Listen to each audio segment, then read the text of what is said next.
Welcome to Porch Play Chats, sponsored by the American Association for the Child's Right to Play, or more affectionately called IPA USA. IPA USA is the USA affiliate of the International Play Association, and as part of our efforts to promote play, we have introduced Porch Play Chats, and there's over 200 of them now, and they're all free to you. And Porch Play Chats are just conversations with people who are just passionate about play as we are.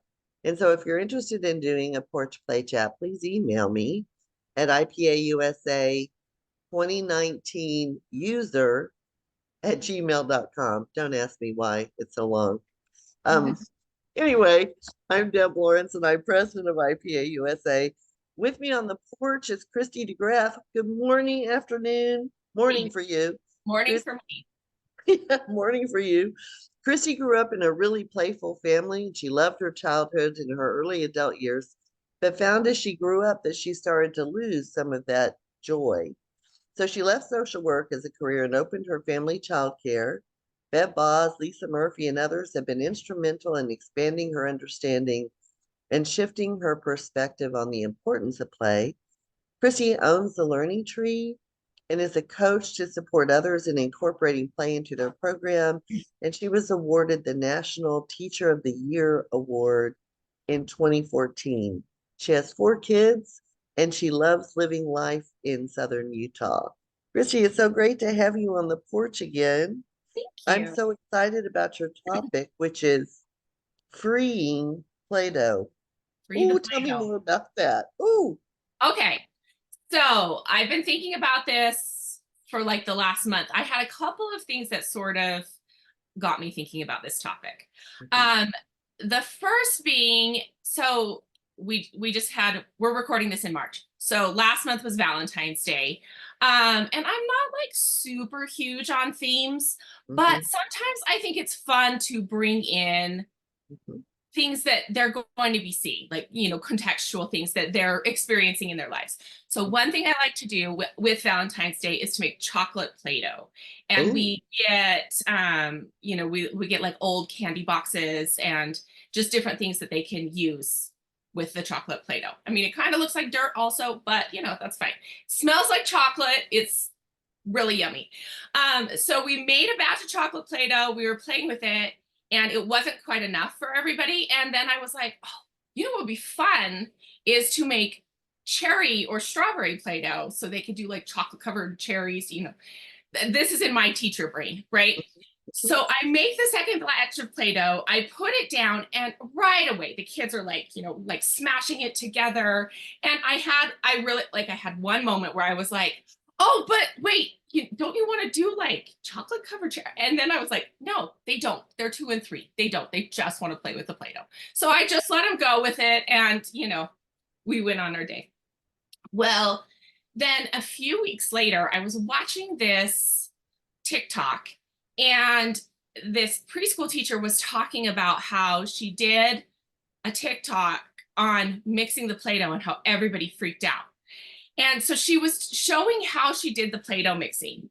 And she had these 3 little cups of like the primary colors of Play-Doh mixing, and she had this laminated worksheet, and she was like, they each take a tiny little pinch and then they mix it, and it and then they get to take the pinches home of the colors. And she had like this tiny little like bag of Play-Doh, and they had like all these separate little like pinches of mixed colored Play-Doh that they got to take home. And my response was, if people are freaking out about that kind of mixed Play-Doh, they're going to lose their minds when they come to my house because, we had just gone through this. So anyway, so that's sort of what got me thinking about this idea of like freeing the Play-Doh and having this conversation about why do we care? Number one, why do we freak out about mixing Play-Doh? That's such a great question. Sometimes I wonder if it's because they don't have good Play-Doh recipes, so they're buying the commercial Play-Doh. Yeah. I remember even with grandchildren, I sometimes made Play-Doh, but sometimes I just went really fast and got the different colors of Play-Doh and come back, and they would of course mix them. And it was fine, no problem. And I just say, okay, put it back in the container you think looks the most like what the lid says. But I do think sometimes it's because we don't have great recipes for Play-Doh. Yeah. People, it's so easy to make Play-Doh. There are thousands of recipes online, and some you don't even have to cook. Like in my child development class with students, they make no cook Play-Doh, and they are like, this feels amazing, and I love it. And I'm gonna make it these three colors and mix them together. I'm Yeah. like, awesome.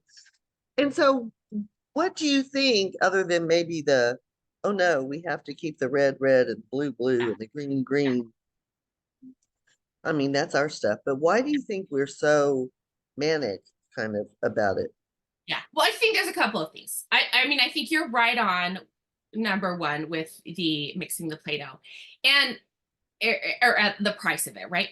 And that was an interesting sort of like thing for me to remember because in my experience, I don't know if it's because we grew up, like my dad was in college, we had 5 kids, like we just didn't have a lot of money when I grew up. And so like we 100% always made our own Play-Doh. And going into childcare, I have always made my own Play-Doh. Um, Mhm. um, but I also had people that had good recipes and like I don't know, that's just something that was part of my experience. And so if it is part of your experience that you have to purchase it and you Mhm. don't know how to make it, like I can Mhm. see how that would be a problem. Mhm. Uh, We're so gonna give you a recipe. I'm looking one up right now, just so yeah, you'll have it before we get off. So go okay. ahead, keep going. Okay, yeah, and I have a really good one too. My Okay. actually my favorite secret to making Play-Doh is using Kool-Aid Oh because it yeah. colors it and it makes it smell good. Mm-hmm. So that is always a lot of fun. Um, but I think, another thing, so I actually pulled it up because I had like a super interesting response because I posted about this and I said, okay, well, what do you think? What's your experience, right? And I had one person comment and she said, I did free the Play-Doh and it was great. They've never been so engaged in Play-Doh until the following day when one child in particular opened what they thought was yellow to discover green and it was a meltdown. So my experience, there's a time and a place for mixing. Mm. Um, and so and I got that comment in various ways a couple of different times actually that um like it was fun for a lot of the kids, but some of the kids wanted to keep the colors separate. And Mm-hmm. so as a result, the teachers kind of just shut it down for everybody, Right. which I thought was super, super interesting. I also got another comment along this line that was so interesting. She said, well, that's all fine and good, but what about the kids who want to be more creative and use the colors, to like make specific designs. She went on to kind of like describe how the children might use different colors. But I thought the use of more creative was super interesting that she, in her experience, valued the children who were using it in a specific way as more Mhm. creative. Right. So I think we have to decide what the goal is, right? So I'm always saying you never have to have an end in mind, Yeah. but you should have some purpose, right, in your head. Oh, we're going to work on fine motor skills, or and Play-Doh should always be available. But if you but there should always be, and I don't want to say a purpose behind the play, because I don't think play Yeah. needs to have a purpose, right?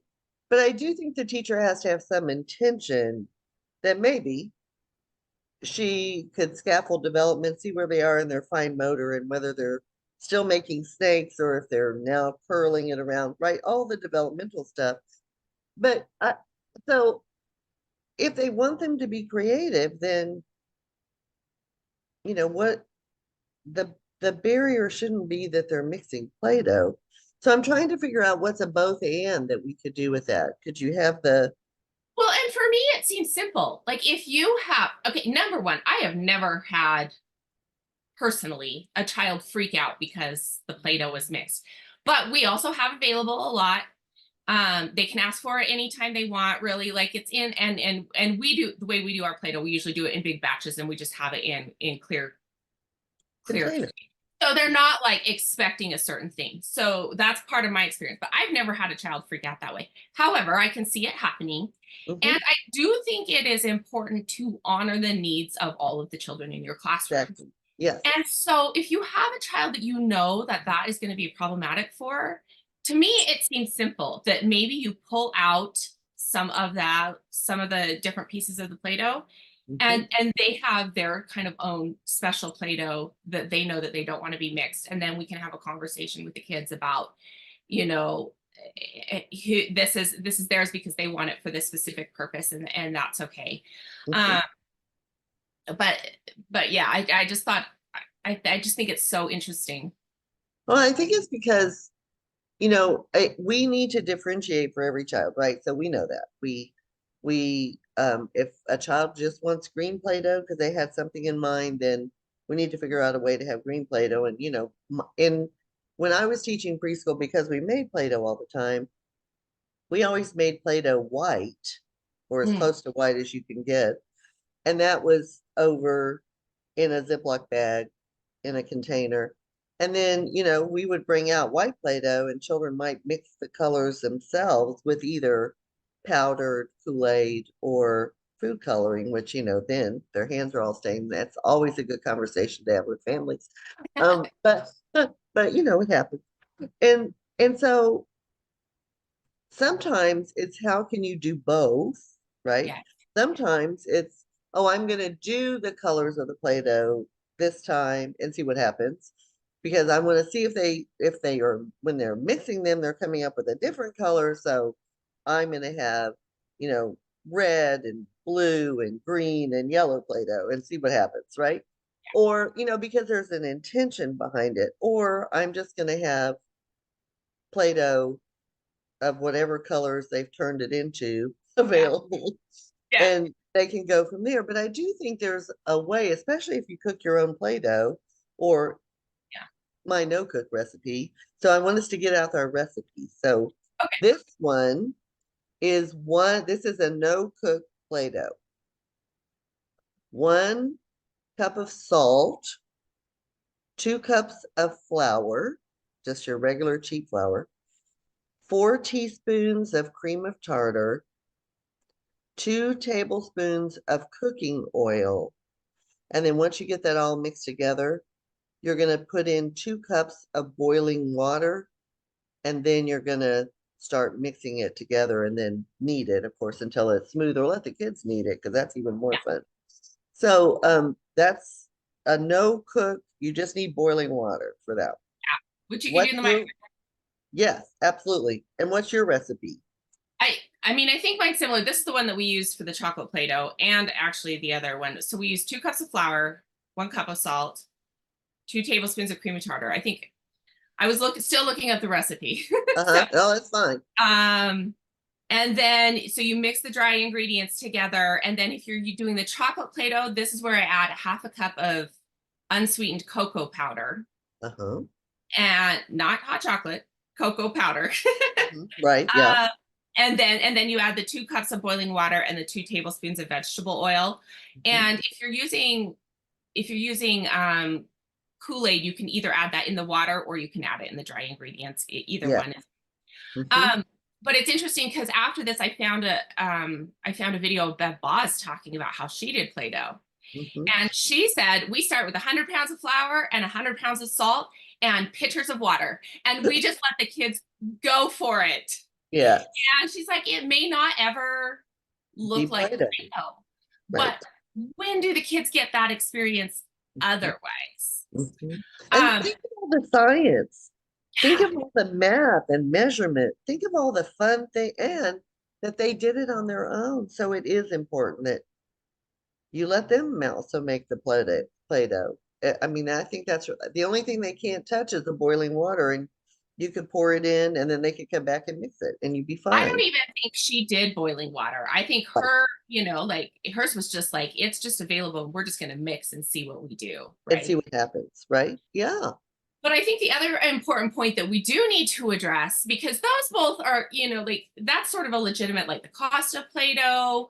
Maybe you have a child that wants it in a particular way and has a certain thing in mind that they're trying to accomplish. But the other thing that I do see is that providers don't like the way it looks and they don't like the globby mess. And it is really challenging for them to let go of that control.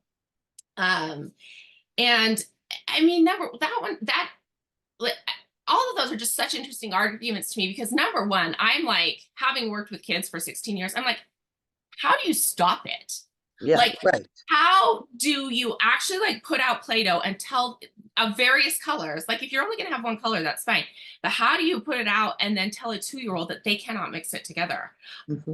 and have it be in any way engaging or interesting to the child and have them not just want to walk away?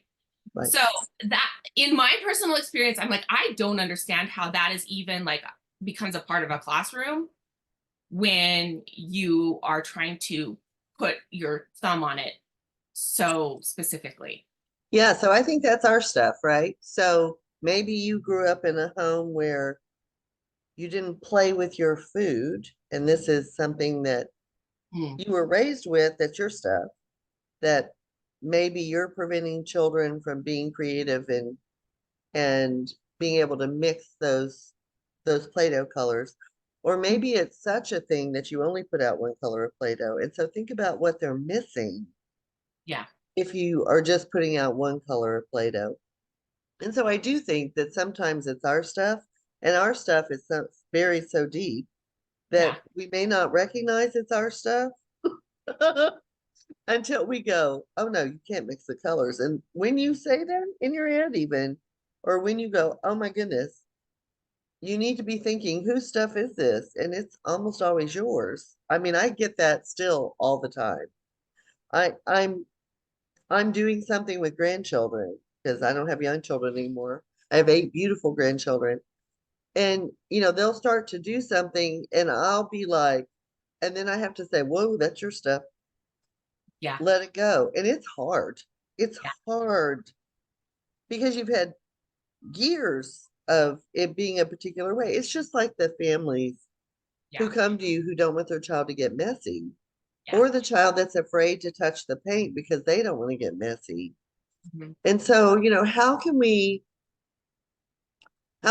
help ourselves sort of just say, hey, it's okay if they mix the Play-Doh, Yeah. especially if I made it because it's cheaper that way.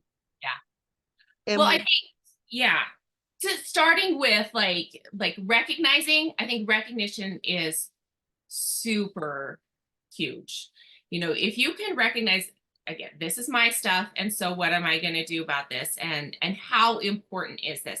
But there are still also are ways that you can mitigate it, because I think that the needs of the teacher are important, important. right? And so if truly it is going to be very problematic for you that, it ends up as a brown or black blob of stuff, you can put out colors that are coordinating, right? Like, you could maybe start with putting out pink and purple, or, blue Red, and red and blue and blue. red, Yeah, to like make something that purple. is not going to be completely obnoxious, like if it gets mixed up. And I think sometimes, I actually was just listening to the Porch Play Chat you had with, oh, who was it? Miriam. And you guys were Miriam. talking about sometimes how in play, we jump across like the need to document and explain what we're doing, right? Mhm. I think that we do the same thing sometimes with the needs of the teacher, right? Like, we jump across that and say, well, it is all about the children, and it is. And if you don't have a teacher that is able to recognize their stuff and work on it and take baby steps, you're not going to have any teachers, because we're all human, right? So I think if that is an issue for you, like, perhaps you start with small steps, or you Mhm. start with white and a color, right? Or there's a lot of ways that you can address that without jumping full into, we're just dumping all the colors in the middle and do whatever you want.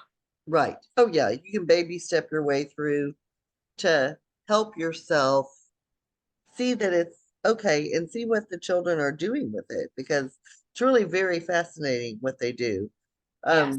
When the grandchildren were like 4, 5, and 6, they loved to pretend with the Play-Doh. So, we had cookie cutters and rolling pins and Mhm. popsicle sticks and scissors and all sorts of things.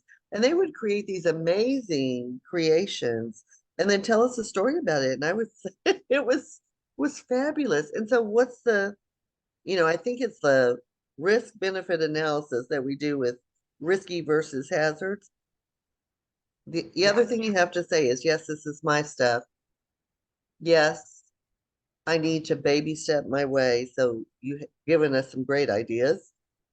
And so maybe when I look at it from, oh, it's such a mess and it's all brown now, maybe if I look at it and what happened while they were mixing those colors, what was the language? What was the problem solving? What Yeah. was the math? What was the social skills? What was the emotional Yeah. skills?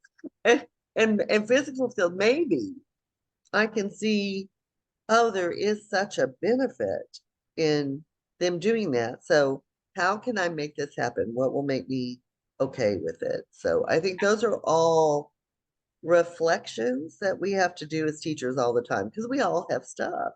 I mean, Yeah. we all have Well, stuff. and that's the other thing that I do, just how you articulated, is sometimes if I notice that I'm feeling, triggered or ramped up over something, the best thing that I can do, the recognition is the first thing, but then take a deep breath and sort of pay attention to what's going on. Mhm. And like you said, look for things that you might be able to document about the play or the science or that sort of thing. But go from being critical to curious Mhm. about Oh, what. yeah. Yeah. Oh, boy. If we could just do that. It was really interesting because, Nana, Mhm. Reagan, who's now 12, almost 13. Oh my God, she's 13. Reagan, she just had a birthday. Reagan is my active, active, fearless grandchild. And we would take her to the park when she was like, we always took them to the park, but when she was like 2, we would go to the park and she would be climbing, everything. And I'm like hyperventilating.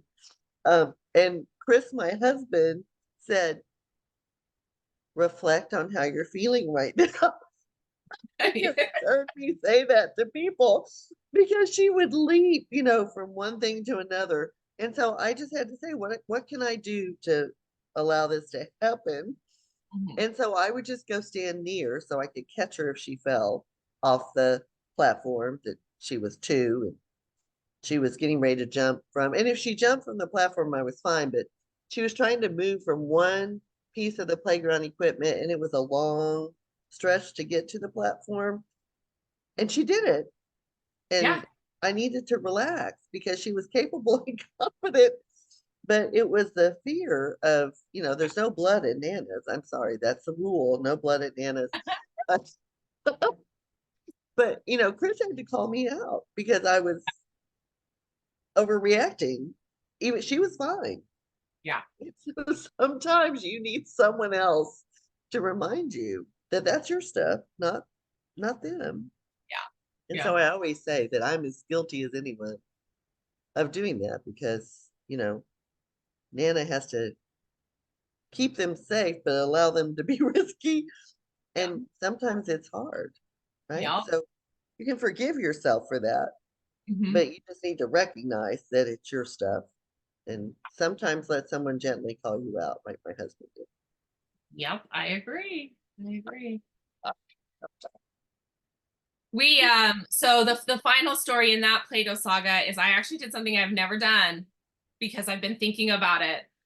I took the Play-Doh outside and Oh, we just dumped it outside, and the kids were like, can we take this? I was like, yeah, go do whatever you want with it. They had it like stuck to the block wall. One little girl had like put clumps of it on a, like, we have like these wires kind of like stabilizing this tree. So she'd put clumps of it on the tree. Some of them were like stuffing it. And it was fun to be able to like really like just do whatever you want with it. You know, we're at the end of this batch, go for it. Like, so I think it's, we can let go of some of that anxiety sometimes, and it's really cool to see what happens. Oh, and I think that's the biggest lesson, right? So free the Play-Doh, people. Let's free the Play-Doh. We've given you 2 great recipes. And you don't have to cook it. So you can make as much Play-Doh as you want and allow children to do whatever it is they want to with it. I think this has been fabulous. Okay, hang in there while I close this out. So to learn more about IPA USA, please visit our website at ipausa.org. And until next time, keep on playing. Thanks, Kristi. Thanks.